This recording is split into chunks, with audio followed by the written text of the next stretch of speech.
नमस्कार दोस्तों, आपके एम के मंजित का आपको प्यार भरा नमस्कार।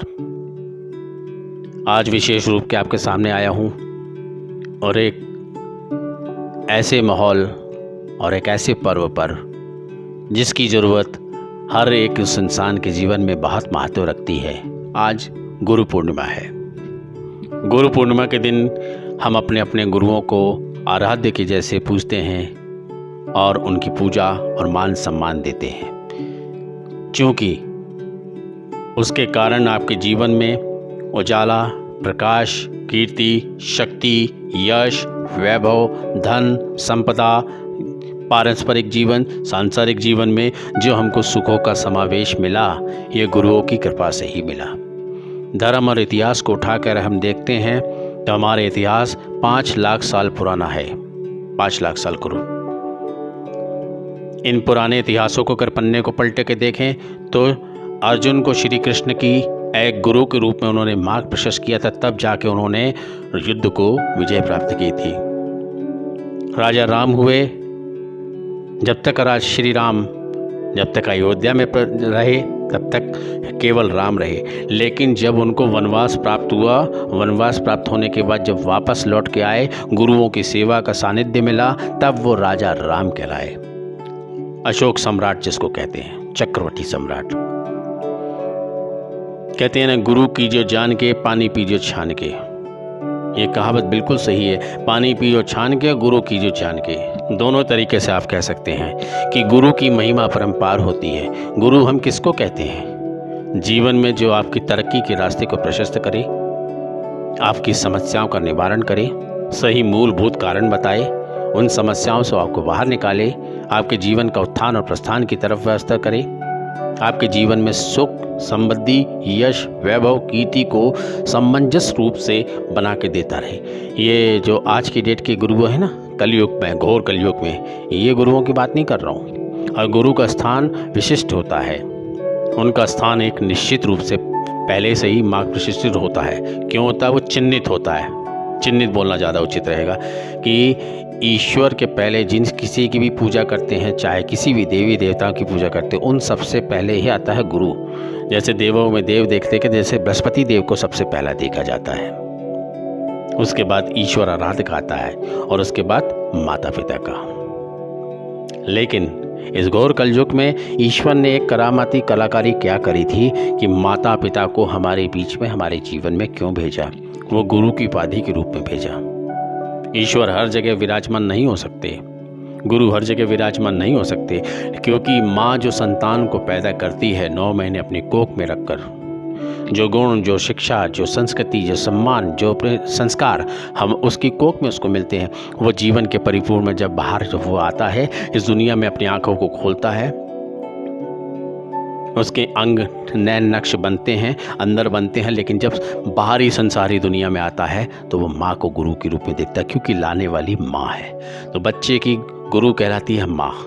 अगर आप अपने माँ बाप की इज्जत करते हैं, सुबह उठें, उनके चरण स्पर्श करें, उनको मान सम्मान दें, आपसे उम्र में जो भी बड़ा हो, आपसे तजुर्बे में जो बड़ा हो, आपसे शिक्षा में जो बड़ा हो, आप उसको गुरु मान सकते हैं। ये आपके देखने की दृष्टि के ऊपर है कि आप उसको किस तरीके से नापते हैं। यह बात नाप तोल की नहीं हो रही है। इस गुरु पूर्णिमा के दिन गुरु की महानता की बात हो रही है। इतिहास के पन्नों को उठा के अगर आप देखेंगे कि जिसने भी गुरु की सेवा करी है, उसका जीवन का बेड़ा पार हुआ है।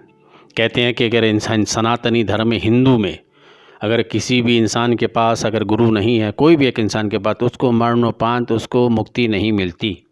क्यों नहीं मिलती? क्योंकि मार्ग प्रशस्त नहीं होता। जिस प्रकार से आप ट्रेन में सफ़र करने के लिए जाते हैं, रेलवे स्टेशन पहुंचते हैं, गाड़ी के डिब्बे में बैठते हैं, ट्रेन के डिब्बे में जाके बैठते हैं और अपनी सीट पे आप हाजिर हो जाते हैं, लेकिन वो ट्रेन कब चलेगी? वो ट्रेन तब चलेगी जब उस ट्रेन का लोको पायलट उस ट्रेन को जाके चलाएगा और आपके गंतव्य स्थान तक, आपकी मंजिल तक आपको पहुंचाएगा। इट मीन्स, इसका तात्पर्य ये है कि उस ट्रेन को चलाने के लिए आपको एक महारथी, एक गुरु इंसान की ज़रूरत है, जिसके पास उसकी शैक्षणिक योग्यता और शिक्षा के हिसाब से उसके पास पूरी महानता है, पूरी शैक्षणिक योग्यता है। तो इसी प्रकार से हमको जीवन को चलाने के लिए हमारे गुरु की ज़रूरत होती है, उसके मार्गदर्शन की ज़रूरत होती है। आपके जीवन में अगर गुरु का स्थान है तो ये लिख के रखिए कि उसके जीवन में कई चीज़ों का चेंजेस होगा। यश, कीर्ति, वैभव, धन संपदा, पारिवारिक, सांसारिक, सामाजिक, वैचारिक, तानेरिक, ये अनेक प्रकार के कुछ ऐसे शब्द हैं जिनका मूल अमिट और खास है।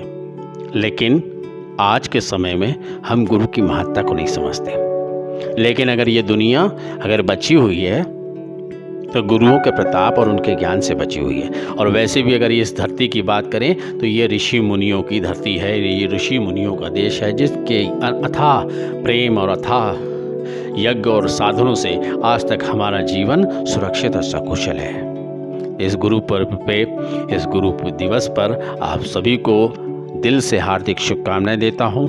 और हर एक इंसान की ज़िंदगी में एक गुरु का होना आवश्यक है, ये मैं सभी से निवेदन करता हूँ। अब वो गुरु आप किसको देखते हो, अपने से बड़े उम्र वाले को देखते हो, अपने माँ बाप को देखते हो, अपने बड़े भाई को देखते हो, अपनी बड़ी बहन को देखते हो, या अपने किसी मित्रगण को देखते हो, या आप किसी को देखते हो। ऐसे तो कहना चाहिए कि जो जिन्होंने हमको स्कूलों में पढ़ाया, कॉलेज में पढ़ाया, शिक्षा जिन्होंने दी, वो भी गुरु हैं। गुरु तो वो भी हैं। अगर आपके मन में आपको उस चीज़ का दर्जा लगता है कि नहीं, वो वाकई में शिक्षा के लायक आपको बनाया, जहाँ पे आपके संस्कार बिल्कुल परितोषक है, क्रिस्टल क्लियर जिसको कहते हैं, कंचन, पावन, पवित्र, सुंदर, सुशील, अगर आपको लगता है तो आप उनको गुरु की उपाधि देकर उनकी चरण वंदना करें, उनसे आशीर्वाद लें। आप जिस किसी भी मानते हैं, इस गुरु पर्व का महत्व बहुत होता है। जीवन में बार बार गुरुओं का आगमन नहीं होता दोस्तों।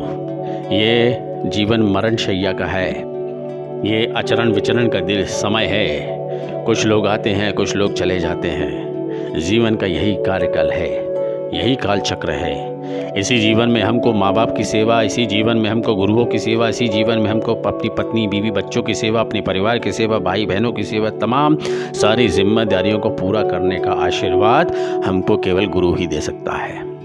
आप सभी को मेरी तरफ से गुरु पर्व की, इस गुरु पूर्णिमा की दिल से बहुत सारी शुभकामनाएं।